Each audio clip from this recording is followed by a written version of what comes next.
Cette émission est rendue possible grâce à la famille des partenaires de l'Église de la Victoire.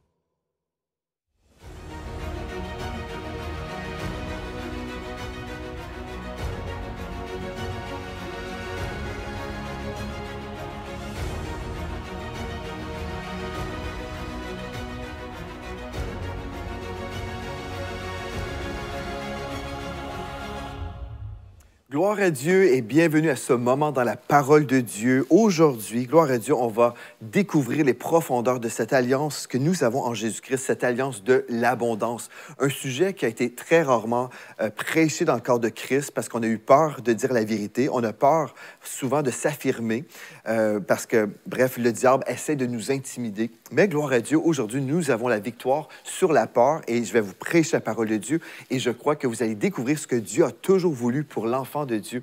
Et gloire à Dieu, on va vivre dans cette alliance de l'abondance dans le nom de Jésus. Donc, Père éternel, je viens devant toi et je te rends grâce pour mes frères et mes sœurs qui sont connectés aujourd'hui à cette émission. Je te remercie pour cet esprit de révélation que tu nous accordes dans le nom de Jésus. Nous rendons toutes nos pensées captives à l'obéissance de Christ maintenant. Alléluia. Et nous recevons, Saint Dieu, oui, ton esprit qui nous révèle ta vérité dans le nom de Jésus. Amen et amen. Gloire à Dieu. On a vu dans notre première émission, Genèse 14, versets 18 à 20, Melchizedek, roi de Salem, fit apporter du pain et du vin. Il était sacrificateur du Dieu très haut. Aujourd'hui, encore une fois, tout au long de cette semaine, on prend du temps ensemble et on va prendre le repas du Seigneur. Donc, vous pouvez aller vous chercher du jus et du pain.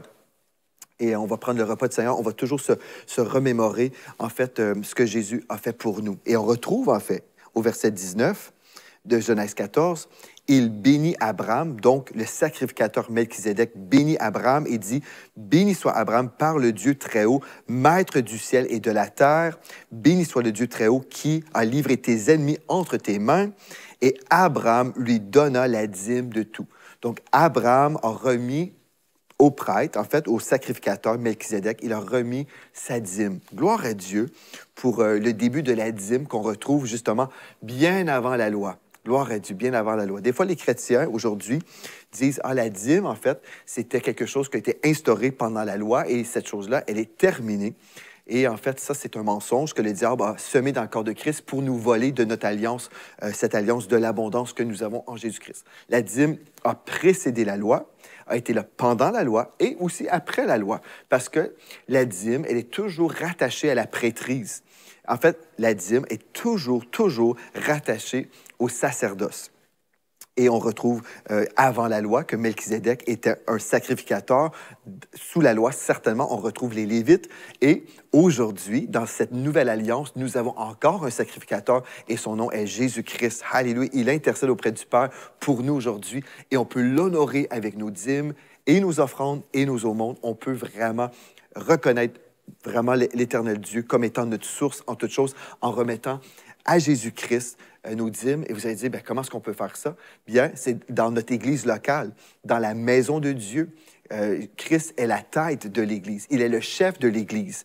Et quand on reconnaît Jésus est notre chef, on va le reconnaître également comme étant notre source en toutes choses. Gloire à Dieu.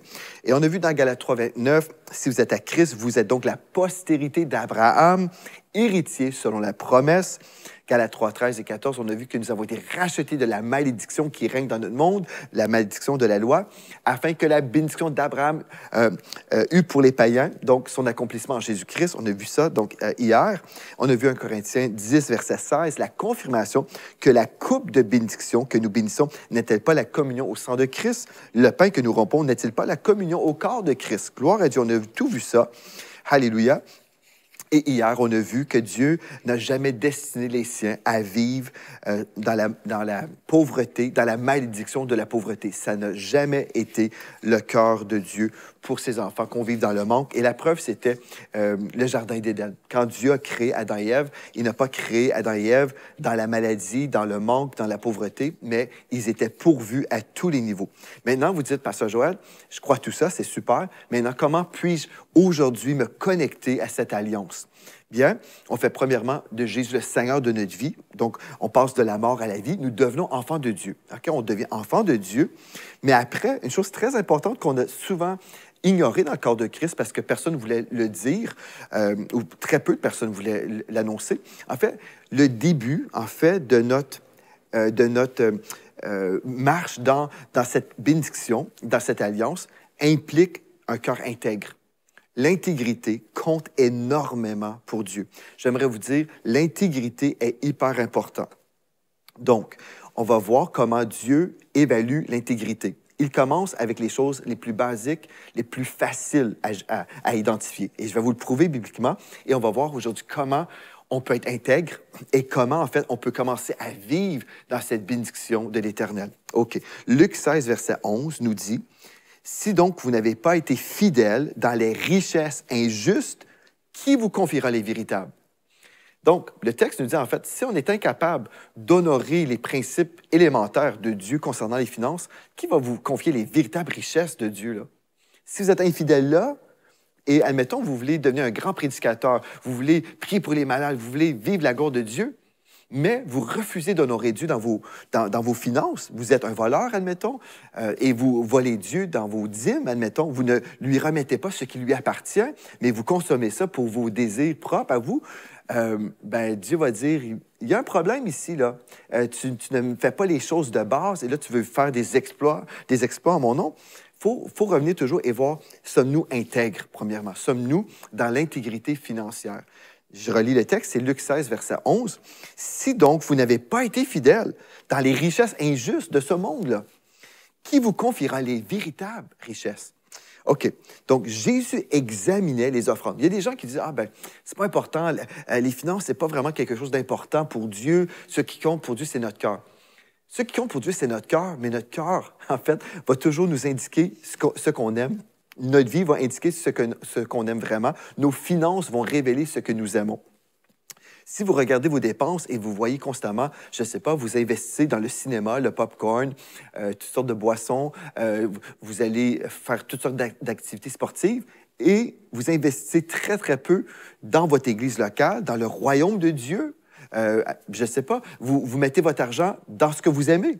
Mais si vous mettez pratiquement rien dans votre église locale, c'est parce que vous dites, Dieu, je t'aime, mais pas vraiment. J'aime mieux le cinéma, j'aime mieux aller voir des films. Je préfère le popcorn que de semer dans mon église locale. Et je l'ai vu, en fait. J'ai vu ça souvent dans le corps de Christ, des chrétiens qui vont prioriser leur vie sociale, leurs activités. Ils vont donner très peu, ils vont donner des pourboires à Dieu.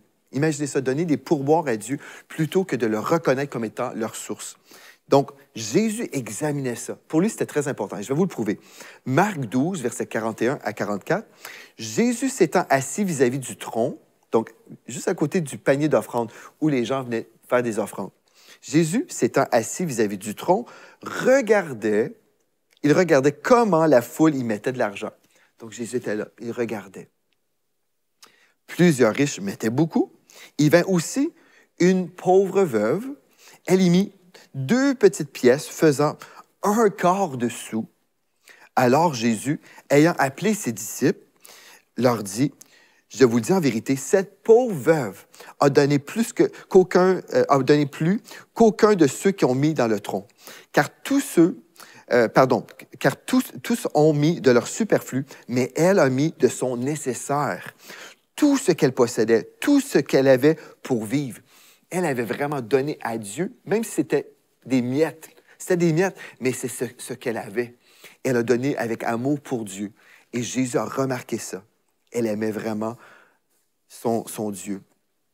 Gloire à Dieu, gloire à Dieu.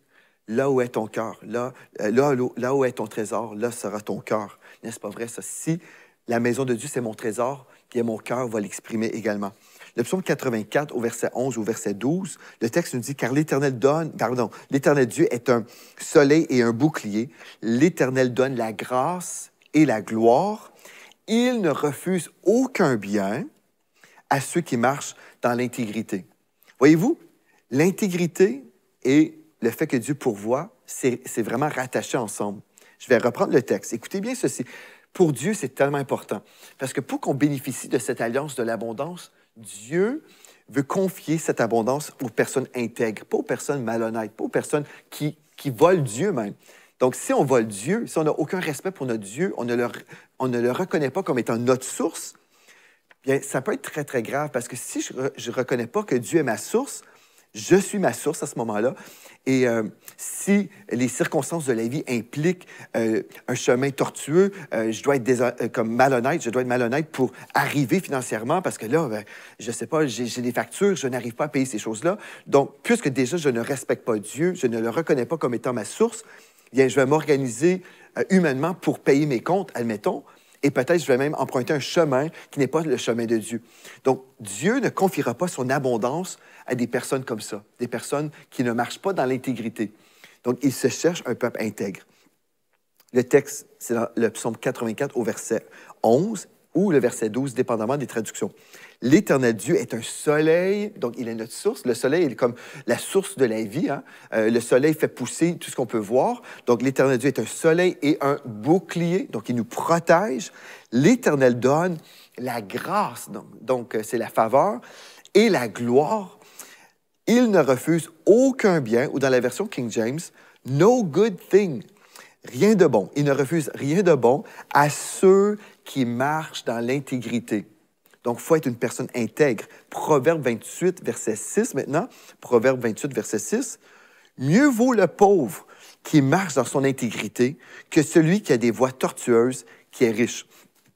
Quelqu'un peut dire, ben, moi, je suis riche, mais cette personne déshonore Dieu, ne reconnaît pas Dieu comme étant sa source.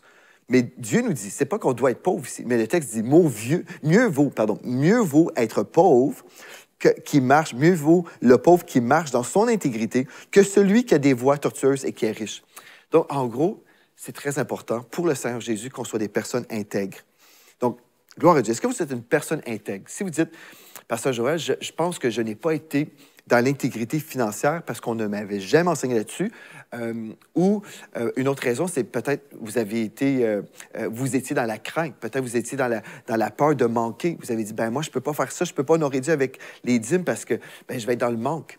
En fait, comme j'ai mentionné, si nous sommes dans le manque et si nous ne sommes pas en moyen d'honorer Dieu avec le dixième de nos revenus, c'est ça que ça veut dire, la dîme, et c'est toujours volontaire, c'est jamais imposé, c'est parce qu'on aime Dieu qu'on va le faire. Bien, si je ne suis pas en moyen de le faire, ceci veut dire que je suis dans la précarité. Ça veut dire que je suis trop serré financièrement. Et si je suis là, bien, c'est un cercle vicieux. C'est parce qu'en fait, c'est parce que je n'honore pas Dieu et mon système économique n'est pas connecté au système de Dieu. C'est pour ça, donc c'est un cercle vicieux. Donc, pour arrêter tout ça, il faut prendre la décision de devenir une personne intègre, tout simplement. Comment puis-je le faire? Bien, des fois, moi, j'ai déjà dit à certaines personnes, vous n'êtes pas obligé d'entrer dans un combat toutes les semaines, si vous êtes payé toutes les semaines, et dire, « Ah, est-ce que je vais le faire cette semaine? » Vous pouvez juste dire, non, moi, je prends la décision aujourd'hui que je vais être une personne intègre et je vais même programmer à l'avance, pré-programmer si on veut. Je vais programmer à l'avance mes semences, je vais programmer à l'avance mes dîmes. Je connais déjà mon salaire, par exemple. Et là, vous dites, bien, je vais aller sur semer.ca, par exemple. Si l'Église de la Victoire, c'est votre maison spirituelle, vous allez sur semer.ca. Vous pouvez déjà programmer à l'avance vos dîmes et faire des offrandes et des aumônes selon la direction de Dieu. Si vous dites, Pasteur Joël, c'est quoi la différence entre tout ça, tout ce que tu viens de mentionner, les dîmes, les offrandes et les aumônes? Rapidement, la dîme, c'est un dixième de nos revenus. Moi, j'ai été enseigné comme ça quand j'étais un enfant, donc ça a toujours été facile pour moi de comprendre, OK, c'est pas compliqué, un dixième appartient au royaume de Dieu pour financer son royaume sur la terre. Et habituellement, je vais verser ma dîme dans ma maison spirituelle. Et on va voir ça cette semaine dans Malachie 3. Mais je vais remettre la dîme à Jésus, OK, dans mon église locale, là où je suis spirituellement nourri, là où on m'a enseigné sur les dîmes. C'est là. Donc, on m'a enseigné sur les dîmes. Donc, je sais que les pasteurs en autorité croient dans ce système. Ils vont prier pour moi et je vais bénéficier aussi des promesses de Dieu à ce niveau-là. Si vous êtes dans une église qui n'enseigne jamais là-dessus, qui ne croit pas là-dedans, et puis vous n'êtes pas nourri spirituellement, bien en fait, c'est une situation anormale. On devrait remettre notre dîme dans notre église locale. Maintenant, si votre église locale n'est pas votre endroit de nourriture, bien, semez là où vous êtes nourri spirituellement. C'est comme ça que ça marche, en fait. On va semer habituellement, on devrait être nourri spirituellement dans notre église. Ça, c'est le modèle normal. Donc, nous allons dans une église, nous sommes nourris spirituellement dans cette église et on va remettre notre dîme dans cette église.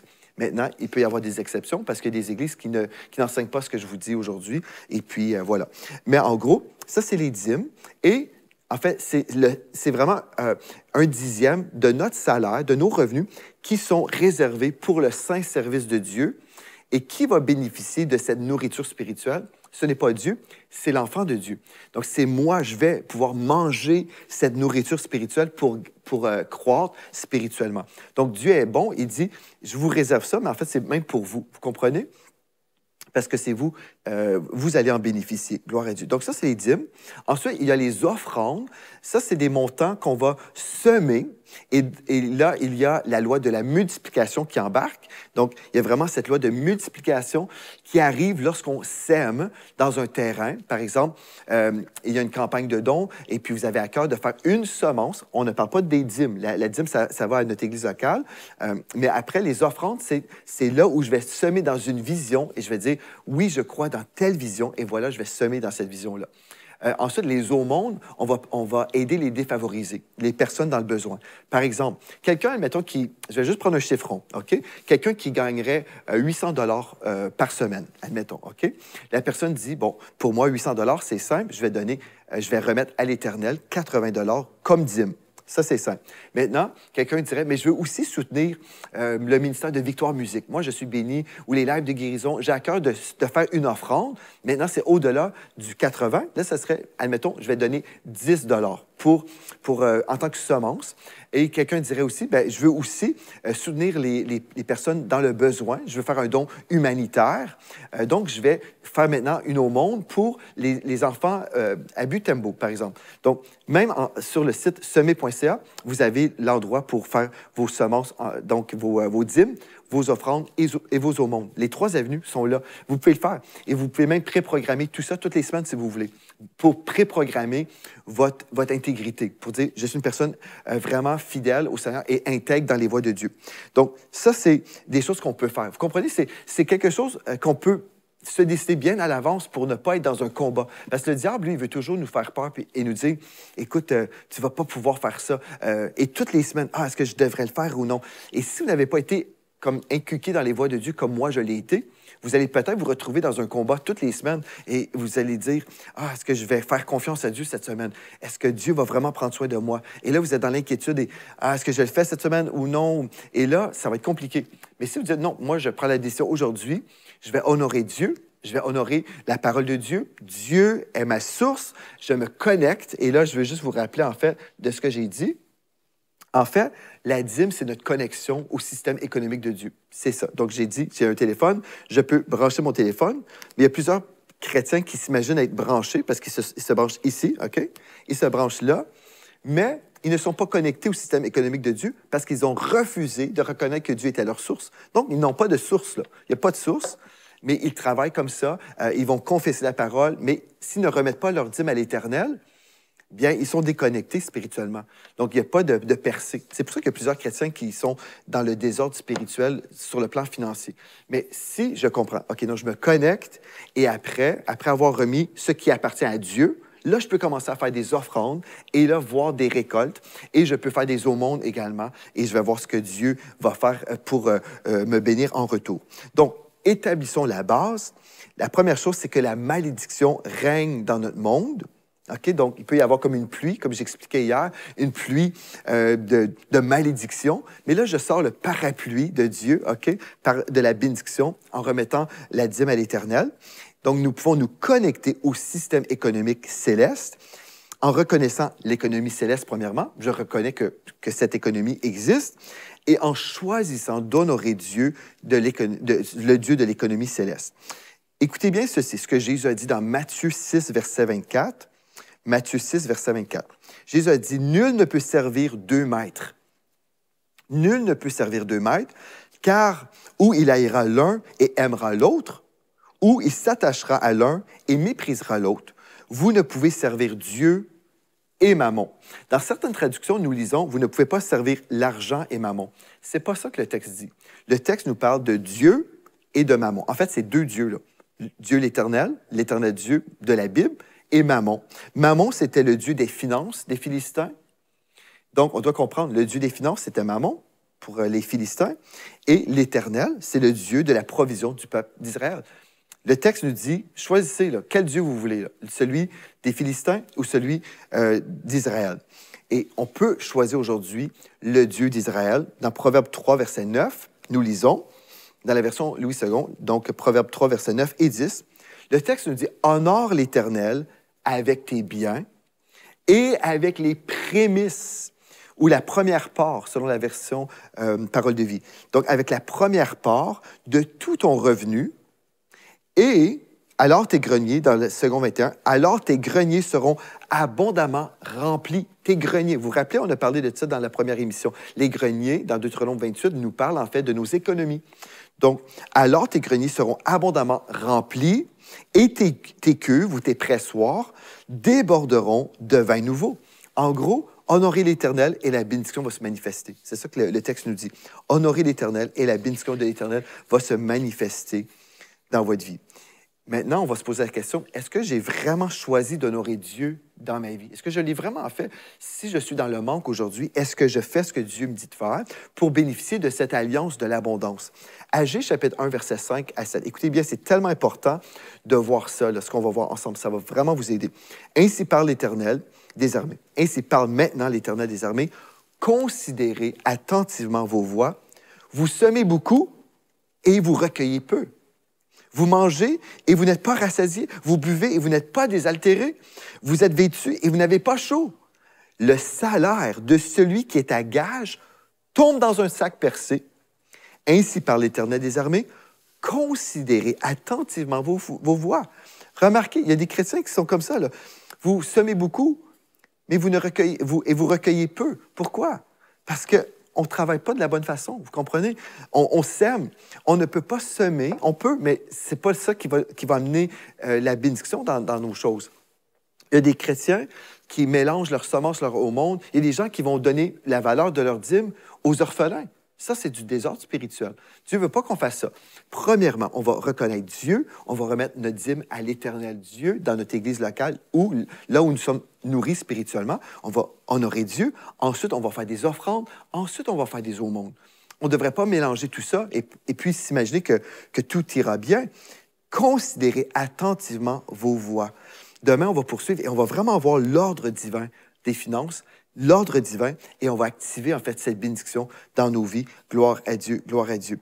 Alléluia. Mais avant de terminer cette émission, comme j'ai dit, on va prendre le repas du Seigneur et on va remercier le Seigneur pour la provision que nous avons en Jésus-Christ. Père éternel, je veux te remercier.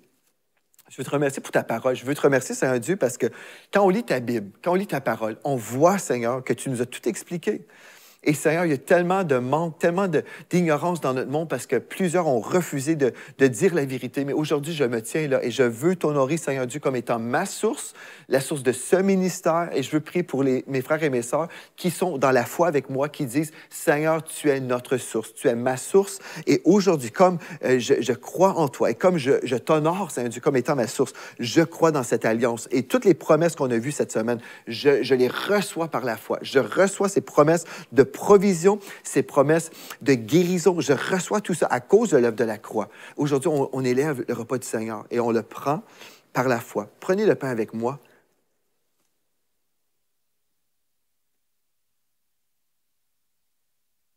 Merci, Seigneur Dieu, pour ton corps que tu as livré à la croix pour moi. Et merci pour ton sang, Seigneur Jésus. Gloire à Dieu. Merci pour ton sang qui m'a pardonné, qui m'a purifié, ton sang qui me protège aujourd'hui, et ton sang, Seigneur Dieu, qui est ce symbole de l'alliance, de cette alliance de l'abondance que j'ai en toi, cette alliance de la bénédiction que j'ai en toi. Alléluia! C'est tellement important de ne pas limiter ce repas du Seigneur. 1 Corinthiens 10, verset 16 nous dit, « La coupe de bénédiction que nous bénissons n'est-elle pas la communion au sang de Christ? Le pain que nous rompons n'est-il pas la communion au corps de Christ? » Et tout ça, on retrouve dans Genèse 14, au verset 19, « Il bénit Abraham et dit, en parlant du sacrificateur Melchisédek, Maître du ciel et de la terre, béni soit le Dieu très haut qui a livré tes ennemis entre tes mains. » Et Abraham lui donna la dîme de tout. Mais avant tout ça, Melchisédek a apporté le pain et le vin. Ça va ensemble.